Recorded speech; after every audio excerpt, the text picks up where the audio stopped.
여러분은 논리적이신가요? 아니면 감성적이신가요?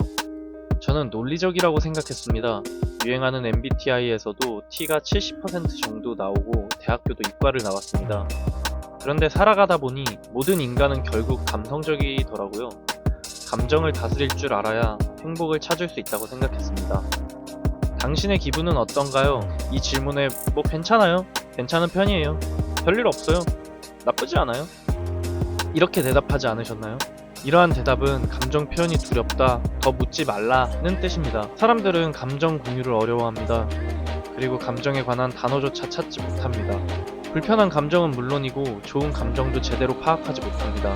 뇌과학자 박문호 박사님이 추천하신 책 마크 브레킷의 감정의 발견이라는 책에서는 감정을 무시하지도 억누르지도 말라고 합니다. 억누르면 빚이 되어 더욱 강해진다고도 하지요. 감정을 인식하고 이해하고 표현하고 조절하라고 합니다. 우리는 감정을 다루는 방법을 배워 감정의 발생 이유와 알아차리는 능력을 길러야 합니다. 감정도 정보이고 정보를 수집하고 분석해야 합니다. 일상생활에서 감정에 영향을 주는 큰 요소는 5가지가 있답니다. 주의력의 방향 지정, 의사결정, 사회적 관계, 건강, 성과. 무엇을 기억할 것인지, 어떠한 선택을 할 것인지, 누구와 관계를 유지할 것인지, 부교감 신경의 반응으로 인한 건강 변화, 창의성, 효율성과 같은 성과를 보이는 것에 대한 연구를 이야기해줍니다. 처음에 언급했던 것과 같은 맥락으로 감정은 차가운 논리의 영향을 받지 않습니다. 두려움, 분노, 불안과 같은 부정적인 감정은 여유를 빼앗습니다.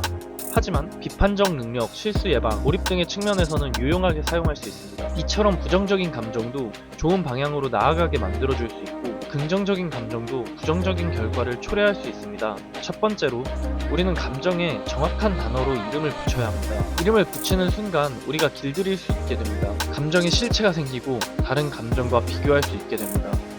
감정을 정확하게 표현할 수 있게 되고 다른 사람의 감정을 이해하기 쉬워집니다. 즉, 공감이 쉬워지고 도움을 주고받을 수 있게 된다는 것입니다. 두 번째로, 표현하기입니다. 감정을 뭉뚱그리지 말고 이해하라. 스스로에게 자신의 기분을 물어보고 많은 단어를 떠올려 보아라. 감정을 억압하면 끊임없는 고통밖에 남지 않는다. 자신은 행복하다고 거짓말하며 살아가지 말고 표현하여 진정한 행복을 찾길 바랍니다. 감정을 감추려는 욕구와 표현하려는 욕구를 적절히 조화시켜 표현해야 합니다. 셋째는 감정 조절하기입니다. 감정 조절은 가장 쉬우면서도 어렵다고 합니다. 쉬운 이유는 불편하게 만드는 것을 피하면 되기 때문입니다. 하지만 피하는 것이 능사는 아니기 때문에 몇 가지 방법을 소개합니다. 1번, 호흡을 통해 심박수를 낮추어 스트레스 반응 체계를 멈추게 만드는 것입니다. 코를 통한 깊은 호흡을 해보십시오. 2번, 전망하기입니다. 어떤 일이 우리를 기쁘게 하고 화나게 하는지 알고 있다면 미리 예측하고 계획을 세우는 겁니다. 3번, 주의를 돌리는 것입니다. 4번, 인지 재구조화입니다. 새로운 시각으로 다시 바라보고 긍정적으로 다시 생각하는 것이지요. 사람은 자신을 1인칭으로 생각하고 말하는 것보다 자신을 3인칭으로 부르면 고통이 즉시 감소한다고 합니다. 5번은 이 책에서 가장 추천하는 방법입니다. 메타 모먼트입니다. 그냥 멈추는 것입니다. 일단 멈추고 1에서 4번을 천천히 실행하는 것입니다. 연구에 따르면 감정과 기분은 서로 전염이 된다고 합니다. 가정, 학교, 회사 등에서 누군가의 기분이 좋지 않다면 모두의 분위기가 처지기 마련입니다. 반대로 유쾌하고 즐거운 누군가가 있을 때 모두 기분이 좋아지는 걸 느끼신 적이 있을 겁니다. 당신은 어떤 사람이 되길 바라시나요? 마무리하겠습니다. 감정을 숨기지 말고 표현하라. 무작정 표현하지 말고 조절하라. 무작정 조절하지 말고 이해하라.